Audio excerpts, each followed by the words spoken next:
ओम नमः शिवाय। मैं हूं एस्ट्रोलॉजर के.एम. सिन्हा और मैं अपने इस यूट्यूब चैनल पर आप सभी का हार्दिक स्वागत करता हूं। देखिए, राजनीतिक प्रेडिक्शन और महाराष्ट्र की राजनीति पर हम लोग आज बात करने वाले हैं।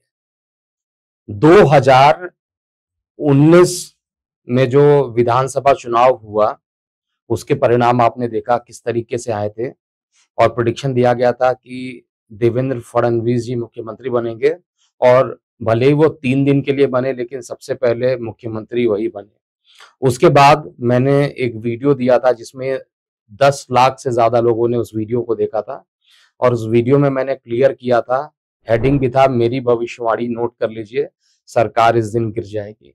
और ये सरकार उद्धव ठाकरे वाली सरकार के लिए प्रेडिक्शन दिया गया था और एग्जैक्टली उनकी उनकी जो सरकार है गिरी। हालांकि 6 मंथ का टाइम बोला गया था, वो 1.5 साल के बाद गिरी, लेकिन सरकार गिर गई थी उद्धव ठाकरे की, जो कि महाविकास आघाड़ी की सरकार थी।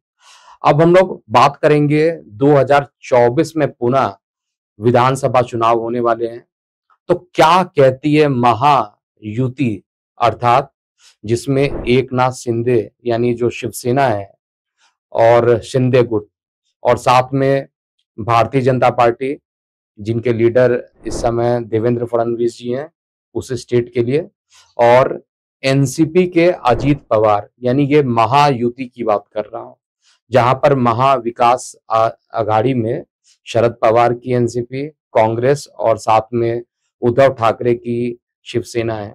तो बड़ा कंफ्यूजन यहाँ पर ये हो गया कैलकुलेशन करने में लोकसभा के चुनाव में कि मैंने शिवसेना के अनुसार ही प्रेडिक्शन किया और शिवसेना 2 पार्ट में टूट चुकी थी। एग्जैक्टली जो टूटा गया था डेट, उस डेट पे जब ये अलग हुई थी, अब ये अलग अलग पार्टी बन गई थी, तो उनका अलग अलग डिटेल के अनुसार प्रेडिक्शन करना चाहिए था। ठीक है, अब जो भी हम यहाँ पर प्रेडिक्शन करने वाले हैं, अब जो भी यहाँ पर प्रेडिक्शन हो रहा है वो एग्जैक्ट होगा और आने वाले विधानसभा चुनाव में आप इस प्रेडिक्शन को सेव करके रखिएगा और जब चुनाव के परिणाम आएंगे तो इसको मिलाइएगा।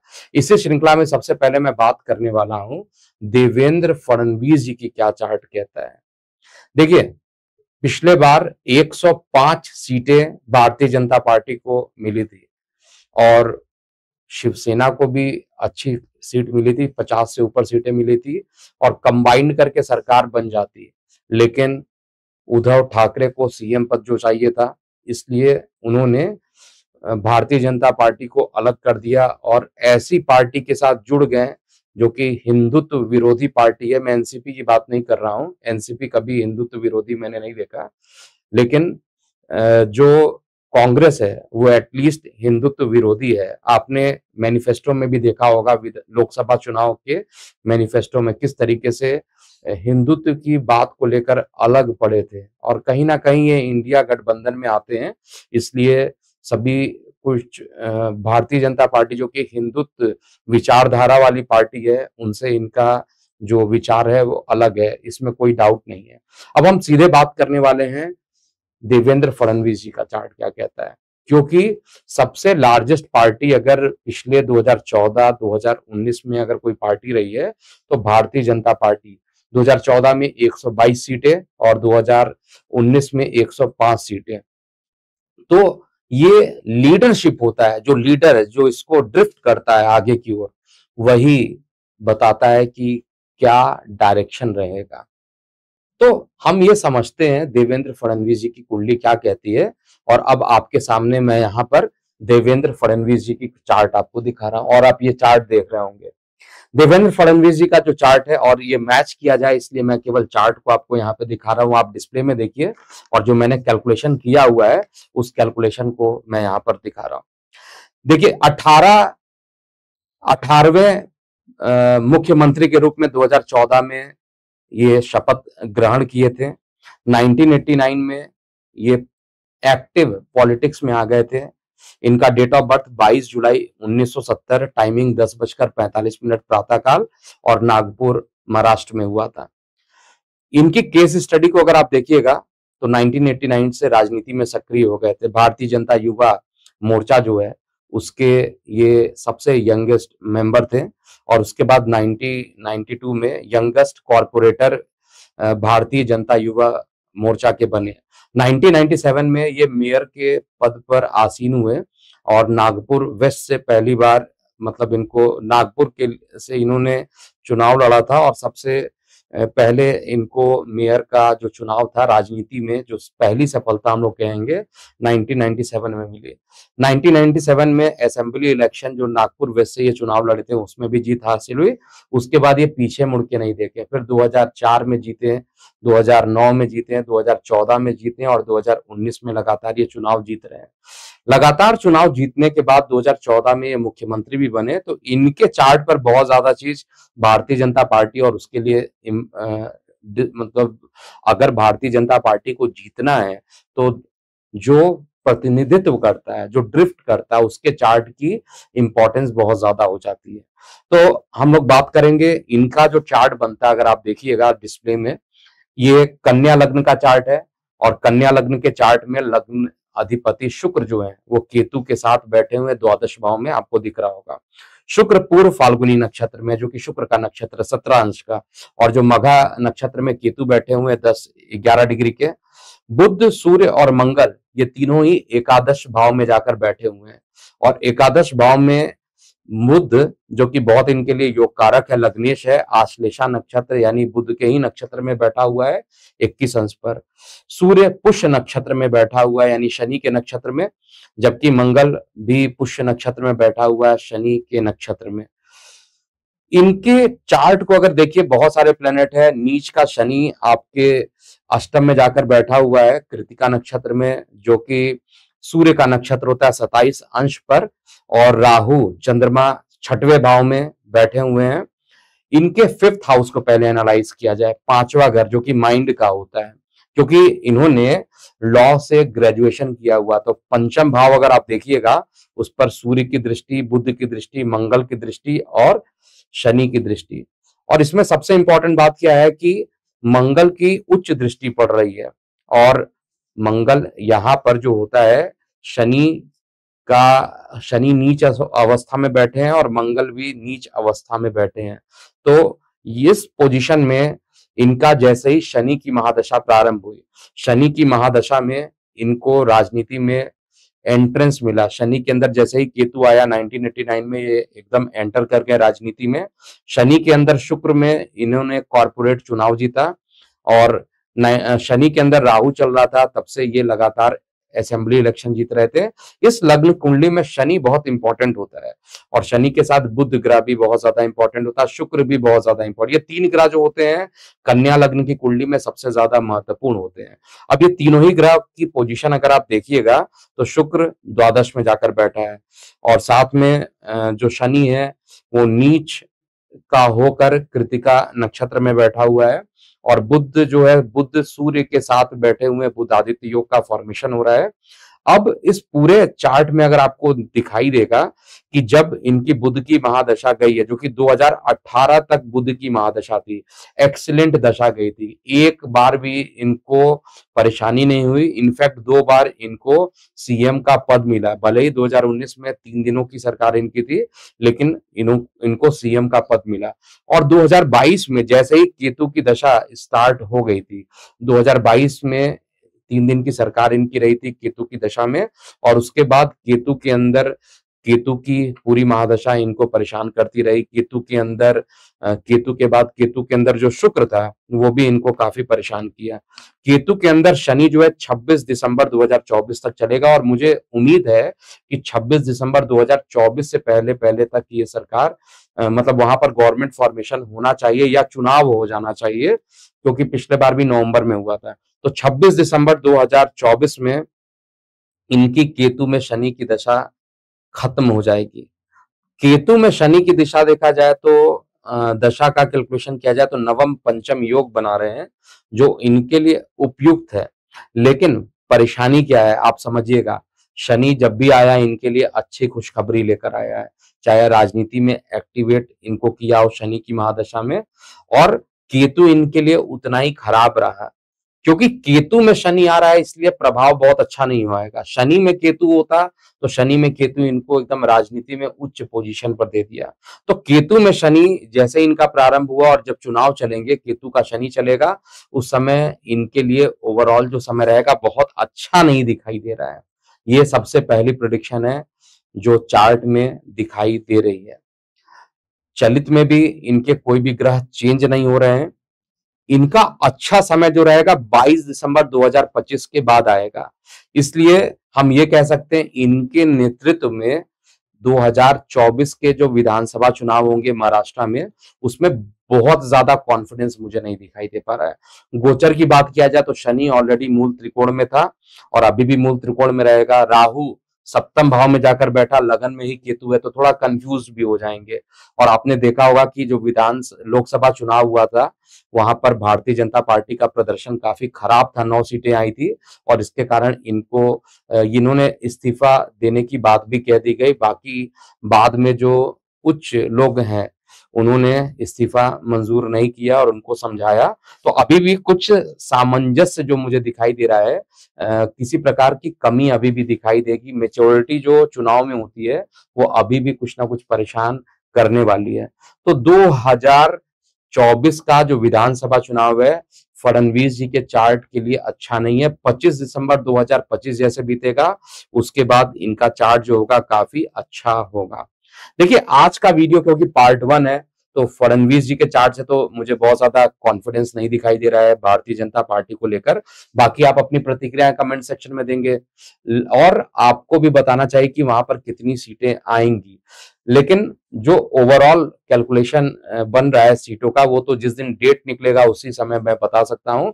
लेकिन चार्ट के दृष्टिकोण से कहा जाए तो जो फडणवीस जी का चार्ट है वो इस समय बेहतरीन नहीं चल रहा है। शनि में केतु जहां पर इनके लिए टर्निंग पॉइंट लाया था वहीं केतु में शनि इनके लिए इनको रिजाइन करने पर मजबूर कर दिया था और भ्रमित करके रख रहा था। और गोचर का जो केतु है वो बहुत खतरनाक है, लग्न में बैठा हुआ केतु है और केतु की महादशा भी चल रही है। और केतु का जो नक्षत्र है मैंने आपको पहले ही बताया, केतु जो इनके चार्ट में है वो, मैं दूसरा चार्ट उठा लिया था, केतु को जो इनके चार्ट में है वो मघा नक्षत्र में है। मघा नक्षत्र का जो केतु है, वैसे ही मघा नक्षत्र किसका नक्षत्र होता है अगर देखा जाए तो केतु का ही नक्षत्र है। केतु के नक्षत्र में खुद केतु बैठा हुआ है लेकिन द्वादश भाव में जाकर बैठा हुआ है। द्वादश भाव का जो केतु है विदेशों से संबंध या पार्टनरशिप जो है उसमें सामंजस्य को बिगाड़ता है। इसलिए बहुत ज्यादा संभावना है कि इस बार उतनी सीट बीजेपी नहीं ला पाए जितनी पिछले बार भी अपने दम पर अकेले बीजेपी लाई थी। अब हम बात करते हैं, महायुति की बात हो रही है तो इसमें एकनाथ शिंदे का चार्ट क्या कहता है। एकनाथ शिंदे का चार्ट अवेलेबल नहीं है, केवल शिवसेना का चार्ट अवेलेबल है। अब शिवसेना में प्रॉब्लम क्या है कि शिंदे जी की शिवसेना या उद्धव ठाकरे की शिवसेना दोनों अलग अलग है। अब यहीं पर परेशानी डेवलप हो रही है, किस चार्ट को आधार मानकर यहाँ पर प्रेडिक्शन किया जाए। तो अभी आने वाले पार्ट में मैं इस पर भी पूरी गणना करूंगा कि किस पार्ट को लिया जाए, क्योंकि असली और नकली के अस्तित्व की लड़ाई एनसीपी में भी चल रही है। असली और नकली के अस्तित्व की लड़ाई जो है उद्धव ठाकरे के जो शिवसेना है और एकनाथ शिंदे की शिवसेना दोनों में अभी भी चल रही है। तो किस डेट को आधार माना जाए, और यही गलती लोकसभा चुनाव में हुआ, किस डेट को आधार मानकर हम करेंगे, क्योंकि पार्टी का जो परफॉर्मेंस होता है वो पार्टी के चार्ट से भी देखा जाता है। तो अभी हम दूसरा जो यहाँ पर कैलकुलेशन करने जा रहे हैं, भारतीय जनता पार्टी की कुंडली। डेट है 8 अप्रैल 1980, टाइमिंग है 11:45 दिल्ली।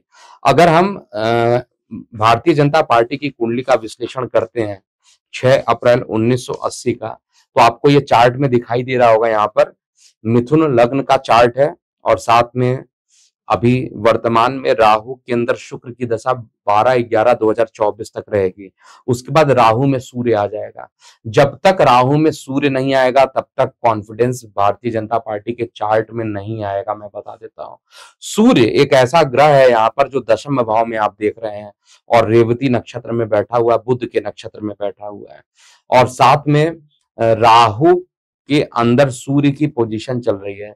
राहु के अंदर सूर्य की जो पोजीशन है वो जो बीजेपी में काफी बुजुर्ग हो चुके हैं, जैसे लाल कृष्ण आडवाणी जी हो गए या इनके साथ और भी जितने बुजुर्ग लोग हैं, उनके स्वास्थ्य को लेकर काफी परेशानियां देगा आने वाला समय। लेकिन अगर मैं राज्य विशेष की बात करता हूं, महाराष्ट्र की बात करता हूं, तो अगर यहाँ पर चुनाव होता है तो 26/11/2024 के बाद ही स्ट्रेंथ दिखाई दे रहा है।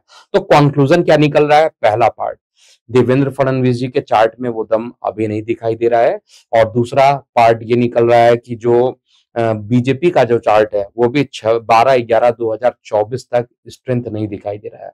महायुति की बात कर रहे हैं तो इसमें अजीत पवार का भी चार्ट हम लोग देख लेते हैं।